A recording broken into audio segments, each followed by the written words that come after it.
नमस्कार विद्यार्थी मित्रांनो, आज आपण मेन्सच्या कट ऑफबद्दल चर्चा करणार आहोत. आयोगाने फर्स्ट आन्सर कीसुद्धा दिली. भरपूर विद्यार्थ्यांचे मला मॅसेज आले, त्यांनी त्यांचे मार्क्ससुद्धा माझ्यासोबत शेअर केलेले आहेत. मग त्यामुळे आपण एक छोटा व्हिडिओ बनवावा असं मला वाटलं. त्याचबरोबरीने 5-6 महिन्यामध्ये मुलाखतीची तयारी कशा पद्धतीने करायची याबद्दलसुद्धा आज आपण चर्चा करू. शक्यतो नोव्हेंबर महिन्यात हा निकाल लागेल, त्यानंतर डिसेंबर किंवा जानेवारी महिन्यामध्ये हे इंटरव्ह्यू होतील. शेवटचा जो इंटरव्ह्यू होईल त्यानंतर लगेच आयोग काय करणार आहे, रिझल्ट लावणार आहे. त्यामुळे 5-6 महिने जे आहेत ते तुमच्यासाठी फार क्रुशल असणार आहे.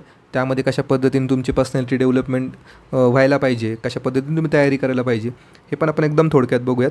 तसा आपण एक प्लॅनसुद्धा केलेला आहे इंटरव्ह्यूसाठी. जे विद्यार्थी इंटरेस्टेड असेल की त्यांना इंटरव्ह्यूसाठी काही मार्गदर्शन लागत असेल तर आमची जी अर्बन क्लाउडची टीम आहे ती तुम्हाला सदैव मदत करेल. तर तुम्हाला जर यामध्ये तुम्ही इंटरेस्टेड असाल तर मला कॉन्टॅक्ट करा, तुम्हाला मी त्याच्याबद्दल माहिती देईल. तर हा इथे तुम्हाला स्क्रीनवर माझा पर्सनल ID दिसतो आहे टेलिग्रामचा. अर्बन क्लाउड असं तुम्ही जर सर्च केलं टेलिग्रामवर तर तुम्हाला दिसेल. त्याचबरोबरीने आपलं टेलिग्रामचं चॅनल आहे ऑफिसर्स ड्रीम, तर यावरसुद्धा तुम्ही जाऊ शकतात. तर आता कट ऑफ ठरवताना खूप मोठ्या गोष्टी कारणीभूत असतात, खूप मोठे फॅक्टर्स असतात. ते सगळे फॅक्टर्स तुम्हाला विचारात घ्यावे लागतात आणि त्यावेळेसच तुम्ही कट ऑफ काढू शकतात. तसंच आपण चॅनलवर पोलसुद्धा घेतलेला होता. त्यानंतर जे काही इतर टेलिग्राम चॅनल आहेत त्यांनीसुद्धा पोल घेतलेले आहेत किंवा पर्सनल मॅसेज जे मला आलेले आहेत किंवा माझी GS4ची बॅच होती त्यामध्ये सुद्धा विद्यार्थ्यांना GS4मध्ये हे 80+ किती विद्यार्थ्यांना भेटलेले आहेत ते मला पर्सनल त्यांनी मॅसेज करून सांगितलेले. त्यामुळे जर बघितलं तर मागच्या भरपूर वर्षापासून GS4मध्ये विद्यार्थ्यांना मार्क्स येत नव्हते. पेपर पण तसा फार टफ असायचा. पण यावर्षीचा जर GS4चा पेपर बघितला तर कम्पॅरेटिव्हली फार इझी होता. त्यामुळे मुलांना 80+, 90+ अशा पद्धतीचे मार्क्स मिळालेले आहेत. माझ्या बॅचच्या 2 स्टुडंटला 100+ स्कोर आहेत सध्या फर्स्ट आन्सर कीनुसार. आणि तुम्हाला माहिती आहे की फायनल आन्सर कीने मार्क्ससुद्धा वाढणार आहेत विद्यार्थ्यांचे. जसं बिझनेस सायकलचा क्वेश्चन असेल किंवा इंग्लिशमध्ये पंक्च्युएशनचा क्वेश्चन असेल, असे म्हणजे जर आपण एक एक्झाम्पल घेतलं तर यापूर्वीसुद्धा 35 ते 25 क्वेश्चन्स हे आयोगाने रद्द किंवा चेंजेस केलेले आहेत. त्यामुळे 35 ते 25 या दरम्यान मुलांचे मार्क वाढतीलसुद्धा, कमीसुद्धा होतील. तर तो पण एक फॅक्टर फार महत्त्वाचा असणार आहे. आणि यावेळेस जर आपण पाहिलं तर मार्क वाढण्याची टेंडन्सी जास्त असणार आहे, विद्यार्थ्यांचे मार्क्स वाढू शकतात. तर तो पण एक फॅक्टर आहे फायनल आन्सर कीचा, की तो पण आपल्याला कन्सिडर करावा लागेल. आणि तुम्हाला माहिती आहे की जागा या 477 जागा होत्यात. राज्यसेवेचं फक्त आपण बोलतो आहे यामध्ये. फॉरेस्ट असेल किंवा इतर ज्या एक्झाम असतील, वनसेवा असतील किंवा इंजिनिअरिंग सेवा असतील, कृषी सेवा असतील, त्याबद्दल आपण बोलत नाही आहे.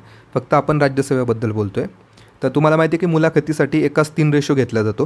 म्हणजे 477 जागा असतील तर ॲप्रॉक्झिमेटली 1500 विद्यार्थी उमेदवार हे मुलाखतीसाठी जातील. म्हणजे जवळपास 7500 विद्यार्थ्यांनी मेन्स पेपर दिलेला आहे.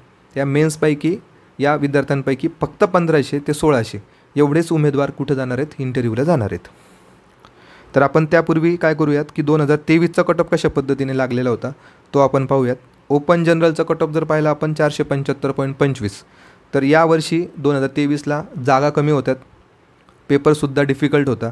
तर सगळे फॅक्टर जर आपण बघितले तर 475 कट ऑफ लागलेला आहे ओपन जनरलचा. आपण 2022चा विचार केला तर 488 कट ऑफ लागलेला आहे.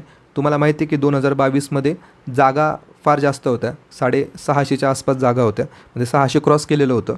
सर्वात इतिहासामध्ये MPSCमधली सर्वात मोठी जाहिरात होती 2022ची. पदं पण खूप चांगल्या प्रकारचे होते, क्लास 1 पदं पण खूप जास्त होते.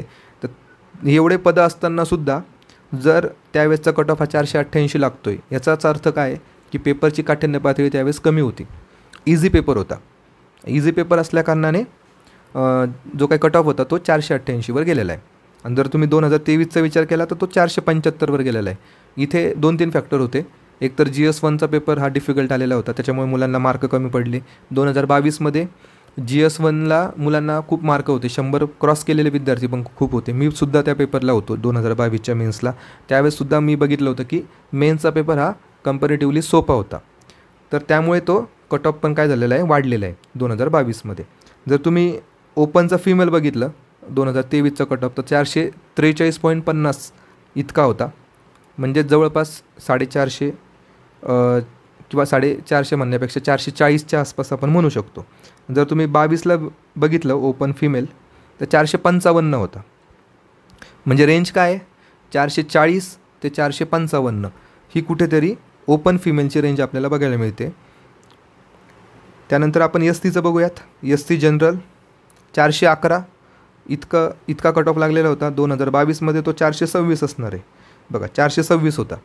म्हणजे रेंज काय आहे तुम्हाला कळती आहे. रेंज 410 ते 425 ही एस टी जनरलची कुठेतरी रेंज असताना आपल्याला दिसते. त्यानंतर बघूयात एस टी 391 आहे.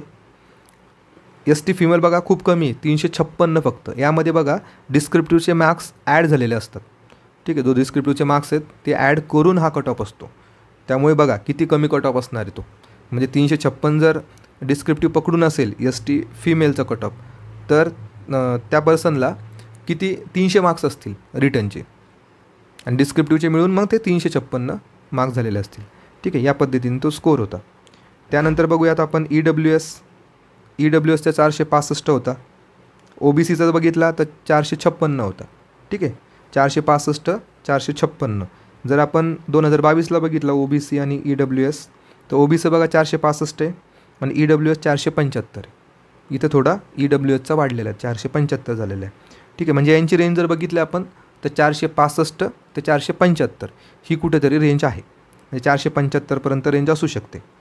या पद्धतीचं आहे OBC आणि EWSचं. आणि तुम्हाला माहिती आहे आता सध्या EWSमधून जे मराठा बांधव आहेत, जे मराठा विद्यार्थी आहेत, तर ते SCBCमध्ये गेलेले आहेत. SCBCमध्ये गेलेले असल्याकारणाने काय होणार आहे, EWSचा कट ऑफ थोडा खाली येणार आहे. तर हा सगळा ॲनालिसिस आपण मागच्या 2 वर्षाचं केलं. आता यामध्ये बघा यावर्षी जर आपण विचार केला, एकतर पेपर हा थोडा इझी होता, पण त्याच्यामध्ये जर आपण GS1चा विचार केला तर GS1 हा भरपूर विद्यार्थ्यांना डिफिकल्ट गेलेला आहे. GS3सुद्धा भरपूर मुलांना डिफिकल्ट गेलेला आहे. त्यामुळे GS3 आणि GS1 हा फार एक क्रुशल पॉईंट आहे की या सब्जेक्टमुळे मुलांचे स्कोर हे कमी जास्त झालेले आहेत. काही विद्यार्थ्यांना GS2मध्ये फार चांगले मार्क्स आहेत, पण काही विद्यार्थ्यांना परत 80च्या खाली मार्क्स आहेत. आणि एक जर आपण लँग्वेजचा विचार केला तर लँग्वेज हा दरवर्षीप्रमाणेच होता, पण इंग्लिश हा थोडा सोपा होता कारण की तो PYQवर आधारित होता. त्यामुळे तिथे पण थोडे मुलांनी मार्क घेतलेले आहेत. तर 65 ते 75 या दरम्यान खूप जणांना मार्क्स आहेत. 70 पण क्रॉस खूप जणांनी केलेलं आहे. त्यानंतर डिस्क्रिप्टिव्हचा जर विचार केला तर डिस्क्रिप्टिव्हमध्ये मुलांना कमी मार्क्स येणार आहेत. कारण की त्याचं कारण पण आहे, कारण की जे मार्केटमध्ये फिरत होतं एक्सपेक्टेड एसेज, तर ते एसेज हे खूप जणांनी एक्सपेक्ट केलेले होते की अभिजात भाषा येईल किंवा इलेक्शनवर येऊ शकतो. या पद्धतीचे प्रिडिक्शन खूप केलेले होते, पण त्यातला एकही निबंध आयोगाने टाकलेला नाही आहे. आयोगाने थोडे वेगळे निबंध टाकलेले होते. ठीक आहे, इंग्लिशमध्ये जर बघितलं तर हॅपीनेस टाकलेलं होतं. ठीक आहे, टेररिझम टाकलेलं होतं. इकडे मराठीमध्ये पण तुम्हाला माहिती आहे की वैद्यकीय सेवा याबद्दल टाकलं होतं. म्हणजे याचं काही प्रिपरेशन मुलांनी केलेलं नव्हतं. त्यामुळे थोडे मुलं कन्फ्यूज झालेले होते, कारण की त्यांनी कोट हे वेगळ्या गोष्टीचे काढून ठेवलेले होते. त्यामुळे त्यांना थोडा डिफिकल्ट गेला. कोणाला या इंग्लिशच्या डिस्क्रिप्टिव्हमध्ये वेळ पुरला नाही, असे पण खूप विद्यार्थी आहेत.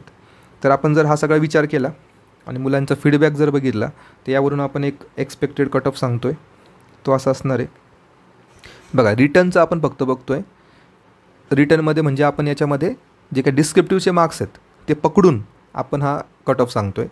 तर ओपन मेलचा कट ऑफ आपला असणार आहे 470 ते 480.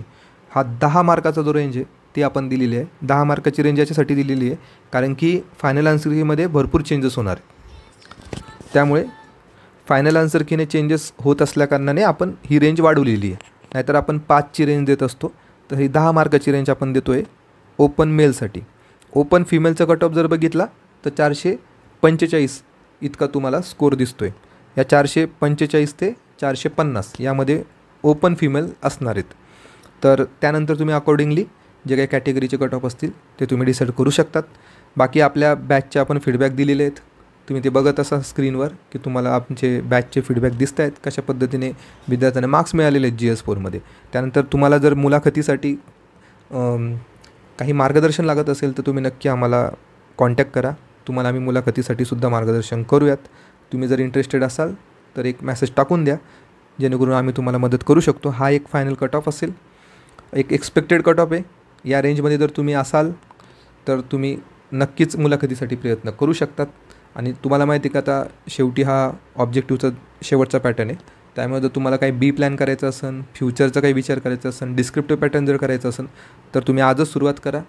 तुमच्या जे गट्स फिलिंग आहेत तर त्याच्यावर तुम्ही विश्वास ठेवा की तुम्हाला वाटत असेल की माझं मेन्स होतं आहे किंवा माझं इंटरव्ह्यूला मी आहे, तर तुम्ही लगेच आजपासूनच तुम्ही तयारीला लागा, कारण की इंटरव्ह्यू हा फार महत्त्वाचा असतो.